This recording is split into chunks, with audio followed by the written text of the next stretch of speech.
ॐ स्थापकाय च धर्मस्य सर्वधर्मस्वरूपिणे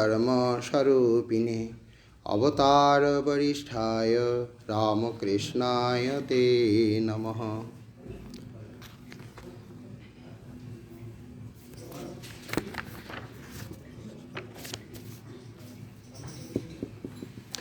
आज श्री रामकृष्ण पार्षद श्रीमद स्वामी तुरानंद जी महाराज जी शुभ आविर्भाव तिथि।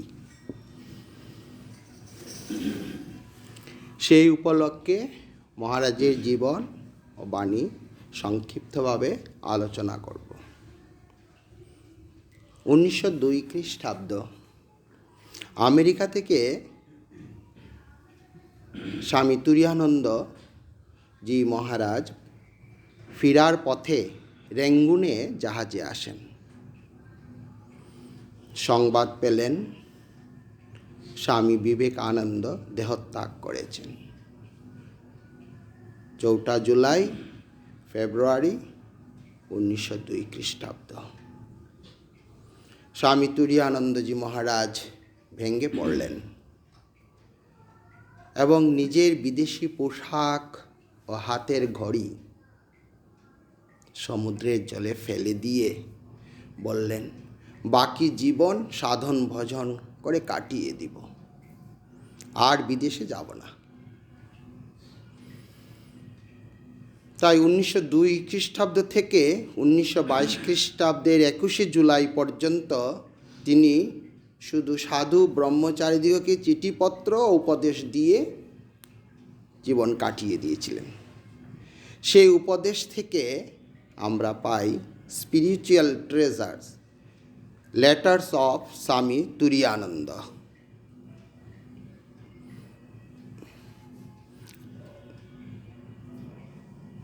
রামকৃষ্ণ সংঘের সাধু ব্রহ্মচারীদের কাছে এই বইটি অত্যন্ত মূল্যবান। আধ্যাত্মিক জীবন করার জন্য এই বই প্রত্যেক সাধু ব্রহ্মচারীকে পড়ার জন্য আমাদের মহারাজরা আদেশ করেন। এই বইয়ের ভেতরে একটা চিঠি দিয়েছিলেন এক সাধুকে। সেই চিঠির ভেতরে একটি বিউটিফুল গল্প আছে। সেই গল্পটি আমরা পেয়েছি যোগবশিষ্ঠ রামায়ণের গল্প। গল্পটা হচ্ছে কোনো এক রাজপুত্রের হঠাৎ ত্যাগ বৈরাগ্য উৎপন্ন হলো। সে রাজকার্য ছেড়ে ব্রহ্মচারী বেশ ধারণ করে বনে গিয়ে গুরু সান্নিধ্য লাভ করে। গুরু তাকে পেয়ে বললেন, হোমাগ্নি প্রজ্বলিত করো, সব কিছু অগ্নিতে আহুতি দাও। ব্রহ্মচারী বা রাজপুত্র বা ব্রহ্মচারী যাই আমরা বলি, সেই রাজপুত্র অগ্নিতে নিজের বাসনা আহুতি দিতে লাগলেন। সেই হোমাগ্নিতে আহুতি দিলেন, বৃত্ত এসনা, যত সম্পত্তি আছে সব অগ্নিতে ভস্মীভূত হয়ে যাক। পিতৃ এসনা, পিতা হওয়ার যে বাসনা সেটা যেন অগ্নিতে ভস্মীভূত হয়ে যাক। পুত্র এসনা, পুত্র হওয়ার যে বাসনা সেটা যেন অগ্নিতে ভস্মীভূত হয়ে যাক। স্বর্গ কাম এসনা, স্বর্গে গিয়ে থাকব সেইরূপ বাসনা যাতে না হয়, তাই আহুতি দিয়ে তিনি অপেক্ষা করছিলেন আর কি আহুতি দেবেন, সব দিয়ে দিয়েছেন। গুরু বললেন, তোমার আর কি আছে, আহুতি দাও।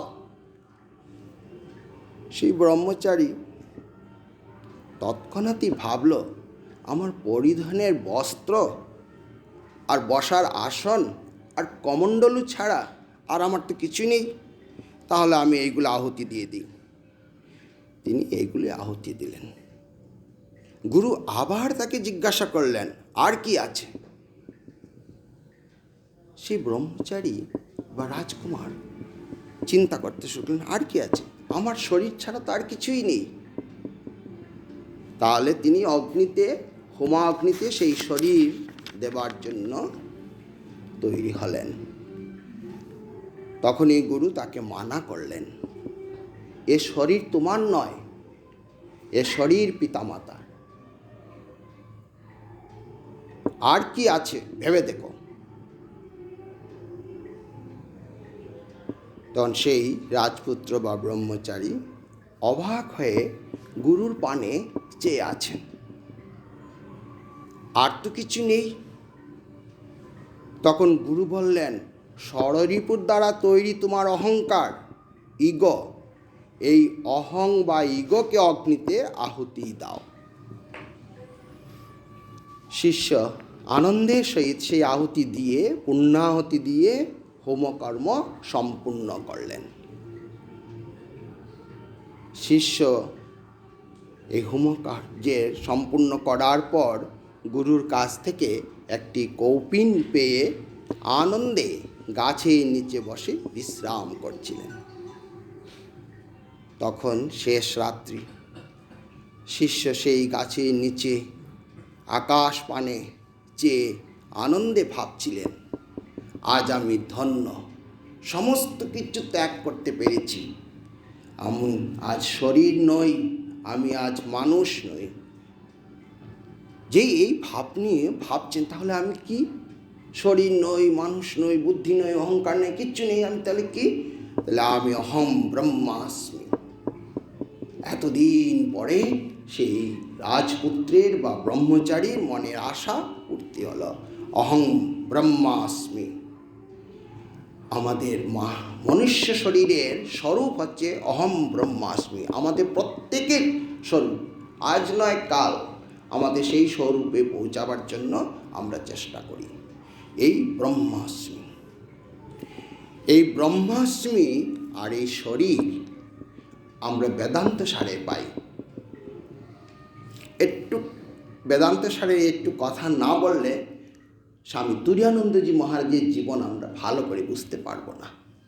তিনি আমাদের সাধারণ রামকৃষ্ণ পার্ষদ নন। অহম ব্রহ্মাস্মি তার প্রতি মুহূর্তে ছিল, আমি ব্রহ্ম। তাই আমরা একটু দেখব কিভাবে বেদান্ত সার আমাদেরকে শরীর তৈরি করার যে প্রাচীন শাস্ত্র আছে সেটা আমাদেরকে কিভাবে জানিয়েছেন। বেদান্ত সার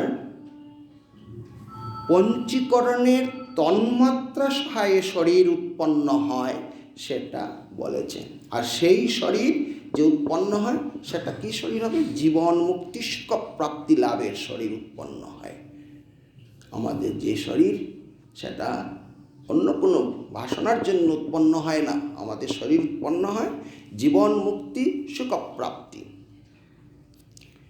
শরীর বেদান্ত সার আমাদেরকে শরীর দেখিয়েছে তিন ধরনের শরীর: স্থূল শরীর জীবাত্মা, আর সূক্ষ্ম শরীর পরমাত্মা, কারণ শরীর বীজাত্মা। এই স্থূল এবং বীজ আমাদের কাজে আসে। স্থূল আমার এই, আর শরীর চলে যাওয়ার পরে বীজাকারে আমরা চারিদিকে থাকি। সেই শরীর কিভাবে উৎপন্ন হয়? সেটা পঞ্চভূতে শরীর তৈরি হয়। পঞ্চভূতটা কি? যারা এখানে ফিলসফি ছাত্র আছে তোমরা নিশ্চয়ই জানো, অন্যরা না জানতে পারো।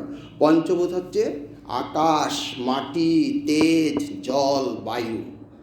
আকাশের সঙ্গে সম্পর্ক হলো শব্দ, মাটির সঙ্গে সম্পর্ক হলো গন্ধ, আর তেজের সঙ্গে সম্পর্ক হলো রূপ, জলের সঙ্গে রস, আর বায়ুর সঙ্গে সম্পর্ক হলো স্পর্শ। তাই আমাদের শরীর যাওয়ার পর কিছু কিছু জায়গায় আমরা পাই, কেহ শরীরকে দাহ করে, তেজে দাহ হয়ে যায়। কেহ মাটিতে পুঁতে দেয়, মাটির সঙ্গে মিলে যায়। কেহ জলে ফেলে দেয়, জলের সঙ্গে মিলে যায়। কেহ ছাদের উপর রেখে দেয়, বায়ুর সঙ্গে শরীর মিলে যায়। এই পঞ্চভূতের শরীর পঞ্চভূতে মিলিয়ে যায়। সেই পঞ্চভূতের সঙ্গে শুধু পঞ্চভূত দিয়েই শরীর তৈরি হয় না, শরীরের সঙ্গে আরও কিছু প্রয়োজন হয়, সেটা হচ্ছে জ্ঞান ইন্দ্রিয়। আমরা সবাই জানি জ্ঞান ইন্দ্রিয় কী কী? চক্ষু, কর্ণ, নাসিকা, জিহ্বা, ত্বক। পঞ্চকর্মেন্দ্রিয় বাক, পানি, পাদ, বায়ু, উপস্থ। পঞ্চপ্রাণ, প্রাণ, অপান, ব্যান, উদান, সমান। পঞ্চকোষ, অন্নময় কোষ, প্রাণময় কোষ, মনোময় কোষ, বিজ্ঞানময় কোষ, আনন্দময় কোষ। এই আমাদের হলো 20টি তত্ত্ব। তার মধ্যে গিয়ে অন্তঃকরণ, শরীর উৎপন্ন হওয়ার পর শরীরের ভিতরের অন্তঃকরণে হলো চিত্ত। চিত্তের ভিতরে আছে অহংকার, অহংকার মন, বুদ্ধি। এই অহংকারকে আহুতি দিয়েছিলেন সেই ব্রহ্মচারী বা রাজপুত্র। সেই চিত্ত, অহংকার, মন, বুদ্ধি, এই চতুর্বিংশতি তত্ত্ব নিয়ে আমাদের শরীর। আর এই শরীরের ভেতরে পরিচালনা করে কে? ব্রহ্ম, আত্মা বা শুদ্ধ চৈতন্য। আর এই শরীরে পরিচালন করার যে পদ্ধতি, তা হচ্ছে জ্ঞান। জ্ঞান ছাড়া আমাদের শরীর পরিচালনা হয় না। সেই জ্ঞানের আরেক নাম হচ্ছে আমাদের শ্রুতি। শ্রুতিতে আমাদের জ্ঞান। সেই শ্রুতির মধ্যে হচ্ছে বেদ। বেদ হচ্ছে আমাদের 4টি ভাগ। প্রথম ভাগ হচ্ছে ঋগ্বেদ। ঋগ্বেদের মহাবাক্য হচ্ছে প্রজ্ঞানং ব্রহ্ম। দ্বিতীয় হচ্ছে সামবেদ, অহং ব্রহ্মাস্মি। তৃতীয় হচ্ছে যজুর্বেদ, তত্ত্বমসি। চতুর্থ হচ্ছে আমাদের অথর্ববেদ, অয়মাত্মা ব্রহ্ম। প্রজ্ঞানং ব্রহ্ম, অহং ব্রহ্মাস্মি, তত্ত্বমসি, অয়মাত্মা ব্রহ্ম। স্বামী তুরীয়ানন্দজি মহারাজ এই অহম ব্রহ্মাস্মি ধারণ করে তিনি জীবন ধারণ করেছিলেন। অহম ব্রহ্মাস্মি জ্ঞানকে অবলম্বন করে স্বামী তুরীয়ানন্দজি মহারাজ জীবন মুক্তি সুখপ্রাপ্তি লাভ করেছিলেন। তার জীবন আমরা এখন শুরু করছি, কিন্তু আমাদের প্রথমেই প্রয়োজন হচ্ছে ব্রহ্মাস্মি কি আমরা জানলাম, দ্বিতীয় আমাদের শরীরের কি কর্তব্য তা আমরা জানলাম। এখন দেখব আমরা তুরীয়ানন্দজি মহারাজের সঙ্গে কতটুকু আমরা সেই মিল পাই, তার জীবনযাত্রা কিভাবে আমরা দেখব। তার জন্ম হয়েছিল 3 জানুয়ারি 1863 খ্রিস্টাব্দ কলকাতায়। তার জন্য নর্থ কলকাতায় তার জন্ম হয়েছে। তার বাবার নাম ছিল চন্দ্রনাথ চট্টোপাধ্যায়। তিনি নিষ্ঠাবান ব্রাহ্মণ, মাতা প্রসন্নময়ী দেবী। জন্ম হওয়ার 3 বৎসর পরেই শ্রীগালের দংশনে মায়ের মৃত্যু হল। তিনি প্রথমে বেঙ্গলি স্কুলে পড়াশোনা করেন, তারপর তিনি ইংলিশ স্কুলে পড়াশোনা করেন। তিনি পড়াতে বাংলা এবং সংস্কৃতিতে খুব ভালো ছিলেন। 9 বৎসর বয়সে তার উপনয়ন হয়। উপনয়ন হওয়ার পর তার জীবনের ধাত বা জীবন পরিচালনা অন্যভাবে পরিবর্তন হয়ে গেল। কিভাবে? তিনি 3 বার গঙ্গা স্নান করতেন, আর 1 বার হবিষান্ন আহার করতেন। জব ধান নিয়ে সারাদিন কাটিয়ে দিতেন। মাটিতে শয়ন করতেন। আখড়ায় গিয়ে শরীর চর্চা করতেন। একসাথে 100টি ডন দিতেন, 500টি বৈঠক দিতেন।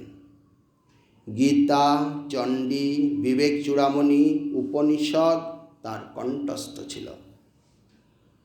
এবং কখনো কখনো তিনি গঙ্গা তীরে বসে আবৃত্তি করতেন। 9-10 বৎসরের এইসব তার কণ্ঠস্থ। আর এই গঙ্গা স্নান করতে গিয়ে একদিন একটা ঘটনা ঘটে গেছে। সেই ঘটনাটি হলো, তিনি গঙ্গা স্নান করতেন ভোরবেলা। সেই দিন গঙ্গা স্নান করতে গঙ্গার জলে তিনি ডুবে আছেন, এমন সময়ে দেখতে পেলেন বা শুনতে পেলেন সবাই চেঁচিয়ে উঠছে, কুমির আসছে, কুমির আসছে। তিনিও সবাই চেঁচানো শব্দ শুনে ভয়ে তিনি তীরে উঠে আসলেন গঙ্গা জল ছেড়ে। যেই তিনি গঙ্গা তীরে আসলেন, আসার পরেই তার মনে চিন্তা হলো, আমি তো বেদান্ত চর্চা করি, আমি তো অহম ব্রহ্মাস্মি, আমি তো ব্রহ্ম, আমি তো মনুষ্য নই, তাহলে আমি কি করে ভয় পাই? আমার তো ভয় পাওয়ার দরকার ছিল না। সঙ্গে সঙ্গে তিনি আবার জলে নেমে গেলেন। নেমে গিয়ে তিনি এই গঙ্গার জলে ডুবে আছেন, আর কুমিরটি তাকে দেখে পাশ কেটে চলে গেল। এই তার প্রথম দিকে আমরা পাই কিভাবে তিনি বেদান্ত চর্চা করতেন। ভয় তার কাছে কিছুই বলে বোধ হতো না, কারণ অহম ব্রহ্মাস্মি, যে আমিও ব্রহ্ম, কুমিরও ব্রহ্ম, সর্বত্রই ব্রহ্ম, তাহলে কে আমাকে খাবে, কে আমাকে বিনাশ করবে? ওদিকে তার ভয় নেই, তিনি ভয়মুক্ত হয়ে গঙ্গার জলে ছিলেন। এই তার প্রথম জীবনে একটি বিশাল একটা ঘটনা, অহম ব্রহ্মাস্মি, আমি ব্রহ্ম। তারপরে তার 12 বৎসর বয়সে তার পিতার মৃত্যু হয়। তিনি নিজের চোখে পিতার মৃত্যু দেখলেন। তার কিছুদিন পরে তার ক্ষুল্লতত ভাই বিষচিকাগ্রস্ত হয়ে মারা গেলেন। কেদারনাথ হরিনাথের সামনেই তিনি মারা গেলেন। তিনি এইভাবে মৃত্যুকে দেখতেন। অল্প বয়সে তিনি যাদের মৃত্যু হতো তাদের মৃত্যুকে তিনি বসে বসে দেখতেন।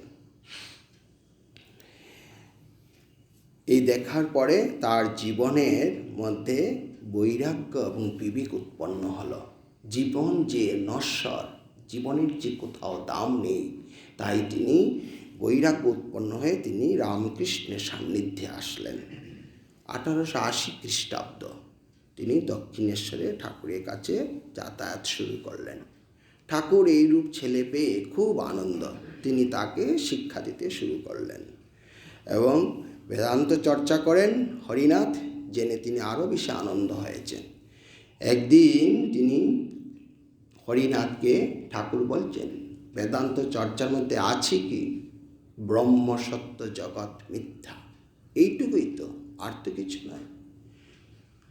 পরক্ষণে আবার তাকে সাবধান করে দিচ্ছেন যে ব্রহ্ম সত্য, জগৎ মিথ্যা হলেও প্রেম ও ভক্তি নিয়ে বিচার করতে হবে। শুধু জ্ঞান দিয়ে বিচার করলে মন দাঁড়াবার জায়গা পাবে না, তার সাথে প্রেম এবং ভক্তি নিয়ে বিচার করতে হবে।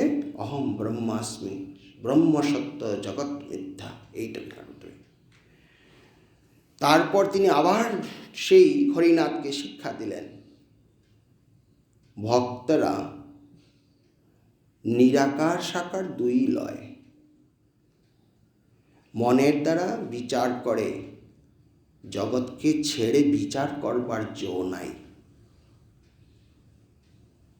মন দিয়ে আমরা সব বিচার করি, যদি আমরা মনটাকে সরিয়ে নিই তাহলে বিচার করব কি দিয়ে? আর এই মনটা কোথায় দাঁড়িয়েছে? এই জগতে দাঁড়িয়ে আছে। আর জগৎটা কী ধরনের? রূপ, রস, গন্ধ, স্পর্শ, এই ইন্দ্রিয় সকল দিয়ে এই জগৎ। তাহলে এই ইন্দ্রিয় দিয়ে আমরা বিচার করছি, আবার ইন্দ্রিয় নেই বলবো কি করে? তাই ঠাকুর বারবার ওকে বলছেন, যতদিন জ্ঞান না হচ্ছে ততদিন পর্যন্ত জগৎ মিথ্যা বলার সুযোগ নেই। জগৎ সত্য, ব্রহ্ম সত্য, দুটোই সত্য করে নিয়ে বিচার শুধু করতে হবে। তিনি একটা উদাহরণ দিয়ে বুঝাবার চেষ্টা করেছিলেন ঠাকুর হরিনাথকে। দেখা একটা জিনিস যদি আমরা দেখতে চাই, তাহলে আমরা সেই জিনিস দেখতে গেলে কি কি আমাদের দরকার? প্রথম দরকার হচ্ছে চক্ষু, দ্বিতীয় হচ্ছে আলো, তৃতীয় হচ্ছে মনের দরকার। এই তিনটির মধ্যে একটি বাদ দিলে আমরা ভালো করে দেখতে পাবো না। এই মনের কাজ যতক্ষণ চলছে ততক্ষণ কেমন করে বলবে যে জগৎ নাই, আমি নাই? কি করে বলবে? মনের নাশ হলে সংকল্প, বিকল্প, চলে গেলে, সমাধি হলে, সাই ব্রহ্মজ্ঞান হলে তবে তুমি জগৎ মিথ্যা বলতে পারবে। তারপর মনুষ্য জীবনের উদ্দেশ্য কি? ঈশ্বর দর্শন করা। ঠাকুর বারবার বলতেন এবং তাকেও বললেন যে মনুষ্য দেহ ধারণ করার উদ্দেশ্য হচ্ছে জীবন মুক্তি, সুখ প্রাপ্তি, আর কিছু নয়। এত সব পড়াশোনা, এত সব কাজকর্ম, এত সব বড় বড় পোস্টে যাওয়ার সমস্তের পেছনেই হচ্ছে জীবন মুক্তি, সুখ প্রাপ্তি। যদি তোমার জীবনে সুখ নাই তাহলে কিছুই তোমার কাছে নেই। তার জন্য এই সুখের পেছনে সবাই আমরা ছুটছি। সেই জীবনটা দেখালেন স্বামী তুরীয়ানন্দজি। তুরীয়ানন্দজিকে তিনি বললেন জীবন মুক্তি সুখ প্রাপ্তি হচ্ছে জীবনের উদ্দেশ্য, আর কিছু নয়। তুরীয়ানন্দজি মহারাজ জানতেন, তিনি প্রথম থেকেই বেদান্ত পড়তেন, বেদান্ত সম্বন্ধে জ্ঞান ছিল, তাই তিনি জানতেন যে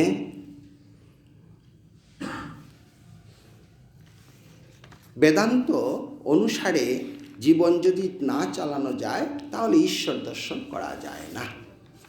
প্রাচীন শাস্ত্র আমাদেরকে কিভাবে ঈশ্বর লাভ করবার জন্য অনুপ্রেরণা দিত।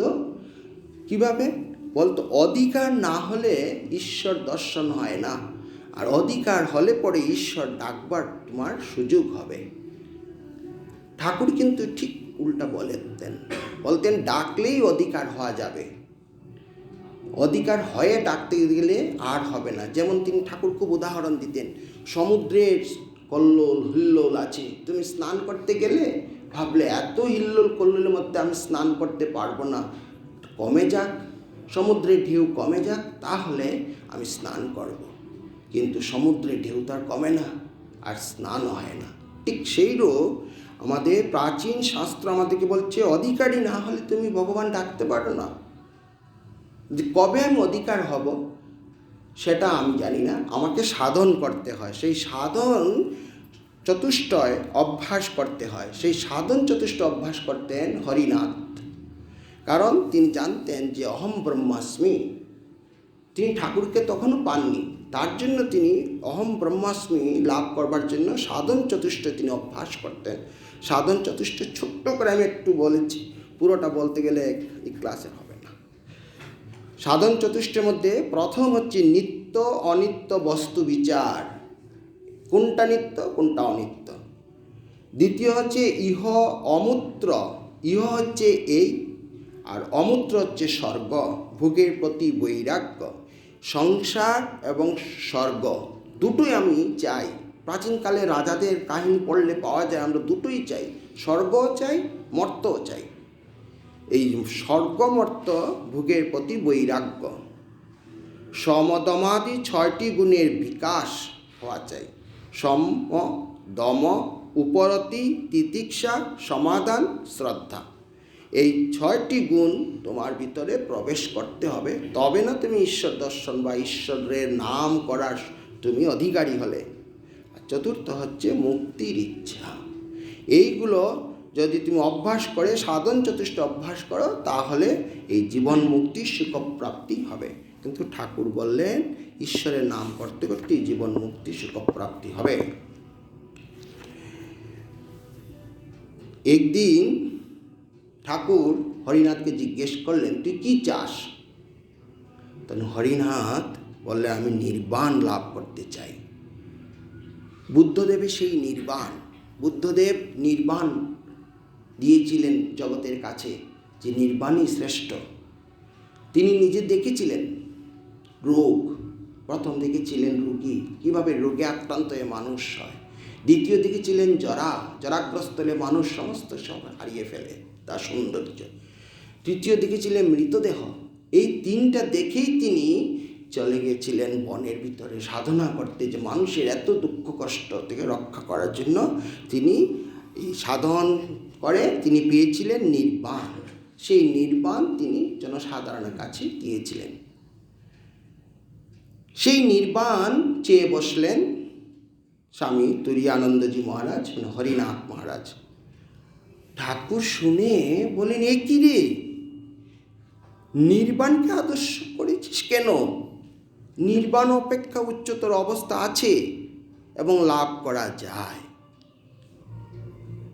হরিনাথ শুনে অবাক, নির্বাণের যে উচ্চতর অবস্থা কিরকম? নির্বাণ হচ্ছে, একটু বুঝাবার চেষ্টা করছি, জানি না বুঝতে হবে। নির্বাণ হচ্ছে বুদ্ধদেব তার অনেক বড় বড় শিষ্যদেরকে নির্বাণ শিক্ষা দিয়েছেন। একজন বুদ্ধদেবের প্রধান সারির একজন শিষ্য একদিন বুদ্ধদেবকে প্রশ্ন করে বসল যে আপনি যে আমাদেরকে নির্বাণ শিক্ষা দিলেন, কোথায়? আমাদের তো সেই সুখ দুঃখ জরা মৃত্যুর মধ্যে আমরা আবদ্ধ হয়ে আছি, আমরা কোথায় নির্বাণ পেয়ে আমরা মুক্ত হলাম? তাহলে কি আমাদের সাধনা ভুল? তখন বুদ্ধদেব সেই প্রধান শিষ্যের মুখ দিকে চেয়ে বলছেন, জানো নির্বাণটা কেমন?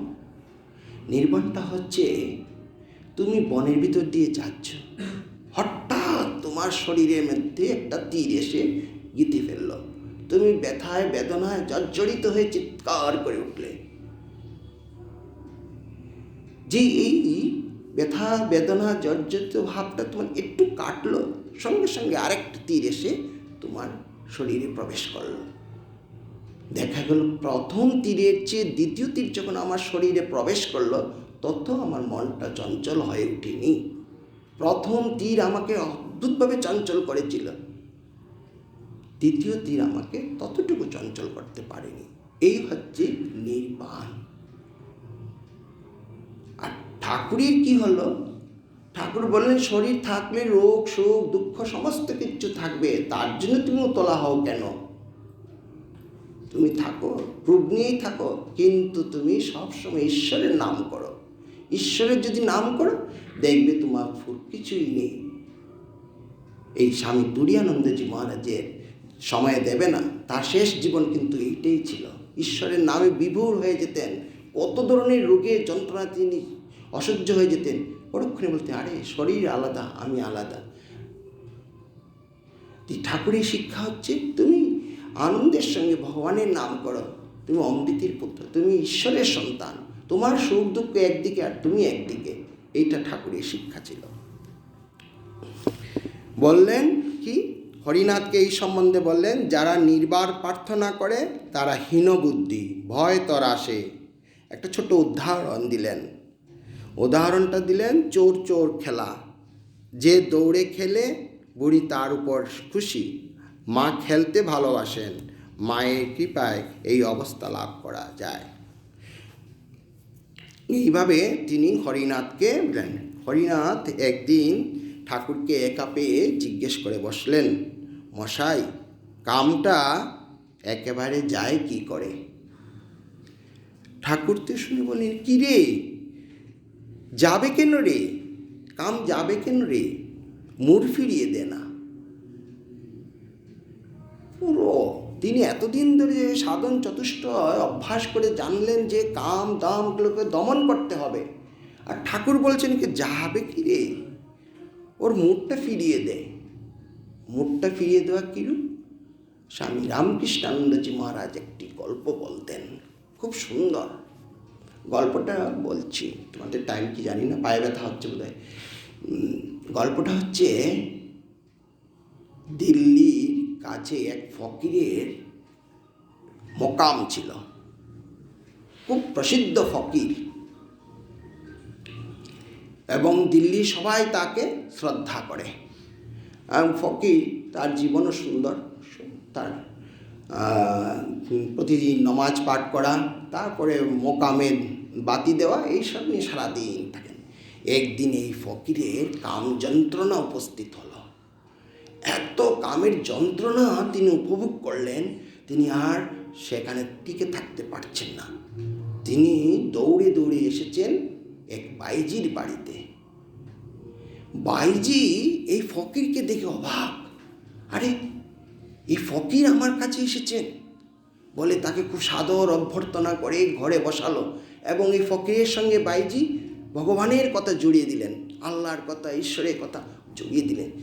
অনেকক্ষণ ধরে যখন গল্প চলছে, হঠাৎ দেখে বাইজি সন্ধ্যা হয়ে আসছে। তখন তার দাসীকে, বাইজি তার দাসীকে বলছে, তুলসী তলাতে বাতি দাও, প্রদীপ জ্বালিয়ে দাও, তুলসী তলাতে প্রদীপ জ্বালিয়ে দাও। গ্রাম বাংলাতে আছে এখনো তুলসী তলাতে প্রদীপ জ্বালানো। সেই বাইজি তার দাসীকে বলছে তুলসী তলাতে প্রদীপ জ্বালিয়ে দাও।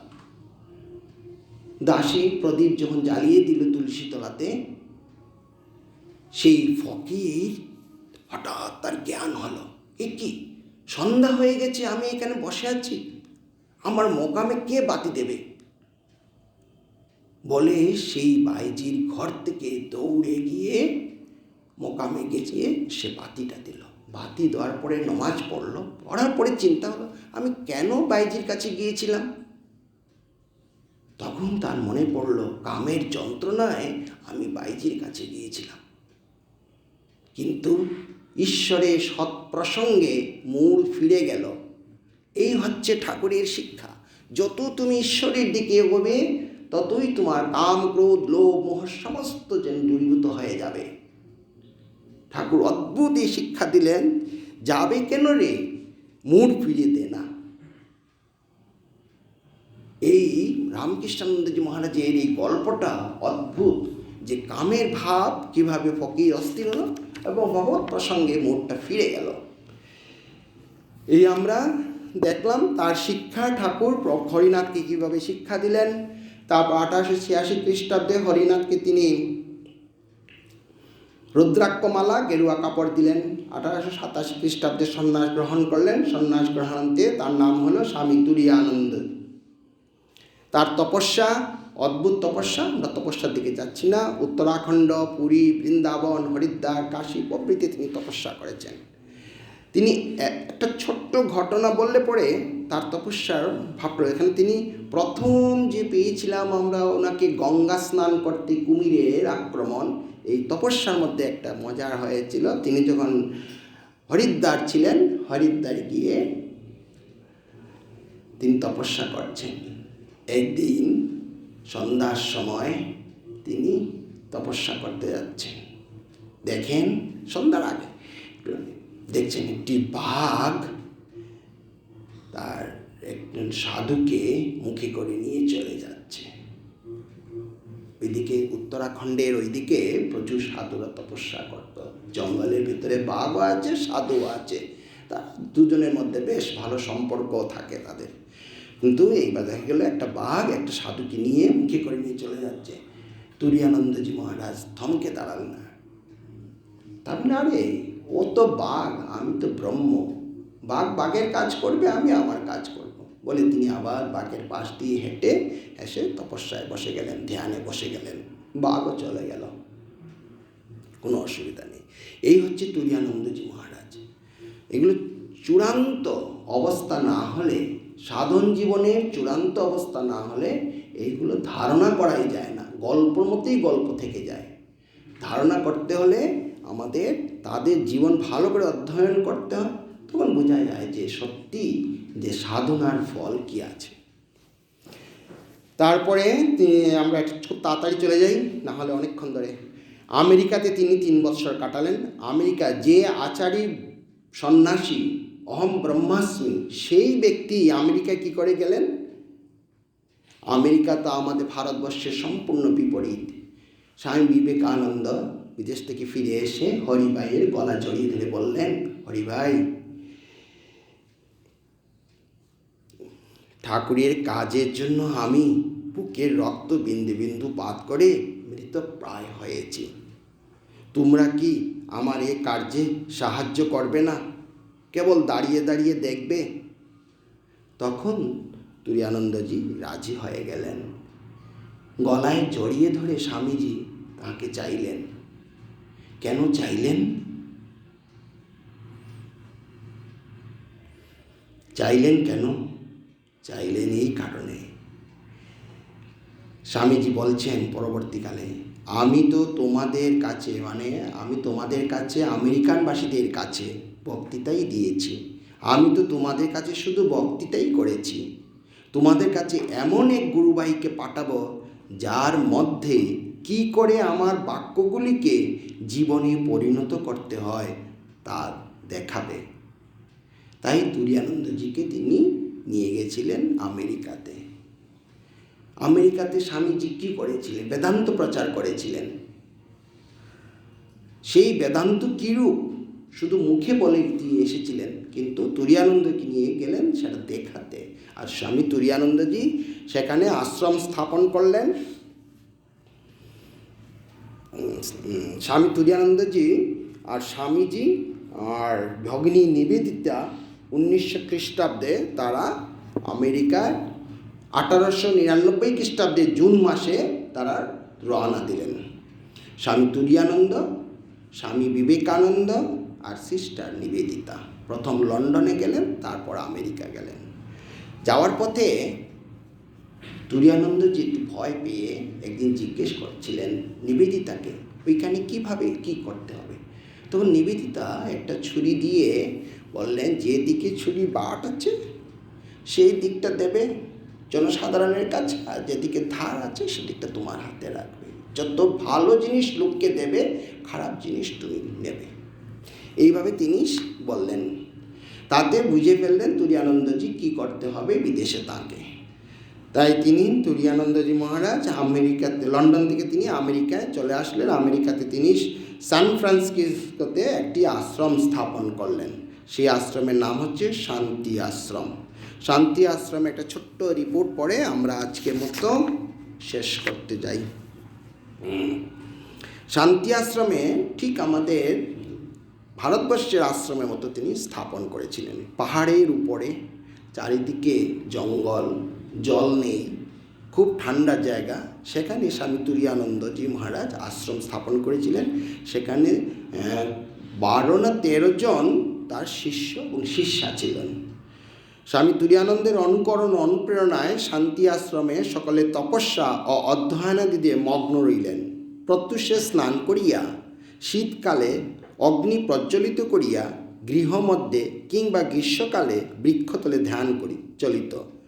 ধ্যানের পূর্বে সংস্কৃত পাঠ ও ব্যাখ্যা হইত। 1 ঘণ্টা ধ্যানের পর গৃহকার্য, রন্ধন হতো।